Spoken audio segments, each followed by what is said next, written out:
कि supreme court of Pakistan ने 26वीं आईनी तरमीम के खिलाफ दायर दरख्वास्तों पर फरीकैन को नोटिस जारी किए हैं। अदालत ने फुल कोर्ट की तश्कील और अदालती कार्रवाई बराह रास्त नश्र करने की दरख्वास्त पर नोटिस जारी किए। सुप्रीम कोर्ट ऑफ पाकिस्तान के हवाले से यह कहा जा रहा है कि सुप्रीम कोर्ट ऑफ पाकिस्तान ने आईनी तरमीम के खिलाफ दायर दरख्वास्तों पर वकला ने फुल कोर्ट बनाने की इस्तदा की, जिस पर जस्टिस जमाल खान मंदोखिल ने मार्क्स दिए कि अभी आपकी ख्वाहिशात के मुताबिक फुल कोर्ट नहीं बन सकता, जिस पर जस्टिस आयशा मलिक ने मार्क्स दिए कि फुल कोर्ट तश्कील देने पर पाबंदी तो नहीं है। इस पर हम बात करते हैं डॉनिस के रिपोर्टर उमर मेहताब बरनी से। उमर, क्या अदालती कार्रवाई रही आज? उमर, सुन रहे आप हमें?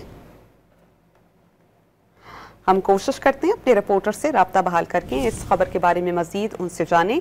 26वीं आईनी तरमीम के खिलाफ दायर दरख्वास्तों पर फरीकैन को नोटिस जारी कर दिए गए हैं। फुल कोर्ट की तश्कील और अदालती कार्रवाई बराह रास्त नश्र करने की दरख्वास्त पर नोटिस जारी हुए। वकला की 26वीं आईनी तरमीम के खिलाफ फुल कोर्ट बेंच तश्कील देने की इस्तदा सामने आई और जस्टिस जमाल खान मंदोखिल ने रिमार्क्स दिए कि अभी आपकी ख्वाहिशात के मुताबिक फुल कोर्ट नहीं बन सकता। मजीद उन्होंने कहा कि आईनी बेंच में जजेस की नामजदगी जुडिशल कमीशन करता है। जस्टिस मोहम्मद अली मजहर ने मुकालमा किया कि फुल कोर्ट के मामले पर आप खुद कंफ्यूज्ड हैं। मजीद उन्होंने कहा कि आप इस बेंच को भी फुल कोर्ट ही समझें और वकला की जानिब से यह कहा गया कि सुप्रीम कोर्ट में मौजूद तमाम जजेस पर फुल कोर्ट तश्कील दिया जाए, जिस पर जस्टिस मोहम्मद अली मजहर ने कहा कि ऐसा मुमकिन नहीं, आईनी मामला सिर्फ आईनी बेंच ही सुनेगा। उमर मेहताब बरनी हमें ज्वाइन कर चुके हैं, उनसे बात करेंगे। उमर मेहताब बरनी, वकला की जानिब से क्या दलाइल दिए गए और मुअज़्ज़िज़ जजेस साहिबान ने क्या इस्तफसार किया और मजीद उन्होंने क्या मुकालमा किया?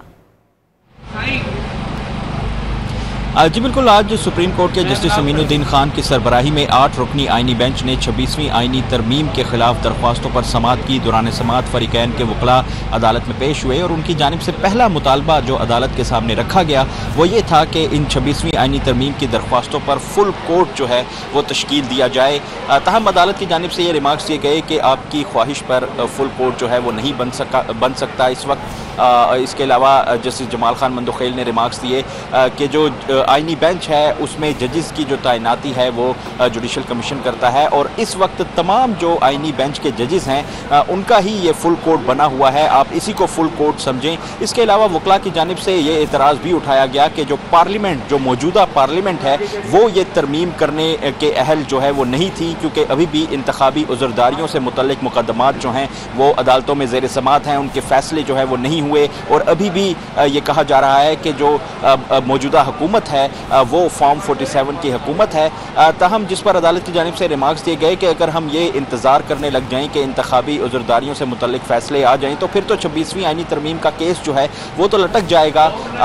अदालत की जानिब से जो है 26वीं आईनी तरमीम के खिलाफ दरख्वास्तों पर फरीकैन को नोटिस जारी किए गए। इसके अलावा जो वकला ने आज फुल कोर्ट बनने की दरख्वास्त की थी उस पर भी फरीकैन को जो है वो नोटिस जारी किए गए, जबकि जो समाअत है उसकी लाइव कवरेज के हवाले से भी जो मामला था उस पर भी नोटिस जारी किए हैं। अदालत ने 26वीं आईनी तरमीम की दरख्वास्तों पर समाअत जो है वो 3 हफ्तों के लिए मुलतवी की है। जी बहुत शुक्रिया उमर मेहताब बरनी, आप हमें अपडेट थे।